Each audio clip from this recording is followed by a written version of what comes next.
शिक्षकांच्या नोकरीचा एक प्रश्न आहे. शिक्षकांमध्ये पण दोन प्रकारचे गट आहेत. एक म्हणजे ज्यांच्या अनुदानित नोकऱ्या आहेत, ज्यांच्या पगारावर काही गदा येत नाही, हो. जे कदाचित जुन्या पेन्शन मध्ये आहेत, आणि त्याच्यामध्ये एक शिक्षकांचा वर्ग असाही आहे की ज्यांना असं वाटतंय आपण निवृत्त होऊ ना, मग पुढे शाळांचं काही झालं तरी चालेल. होय.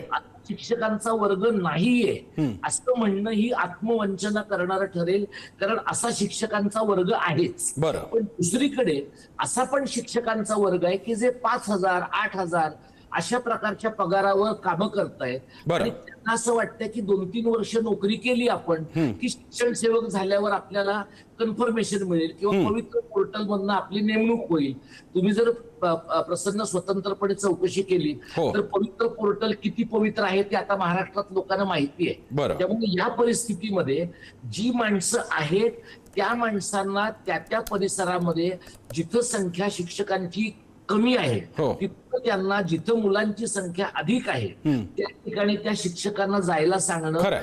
अशा ठिकाणी मग शिक्षकांनी, आमदार माझ्या ओळखीचा आहे, खासदार बरं. माझ्या ओळखीचा आहे, मी याच्या भावकीतला आहे, असले उद्योग न करता त्यांनी करिअरच्या कोणत्याही टप्प्याला नव्या मुलांना शिकवण्याच्या मानसिकतेमध्ये राहिलं पाहिजे. Exactly. या बाबतीमध्ये शिक्षकांचे आमदार, शिक्षकांच्या संघटना यांनी शिक्षकांच्या पगाराच्या पलीकडे जाऊन गरिबांच्या मुलांच्या शिक्षणाचा विचार केला पाहिजे. अर्थात दीपक पवार सर, आपण अगदी मूलभूत मुद्द्याला हात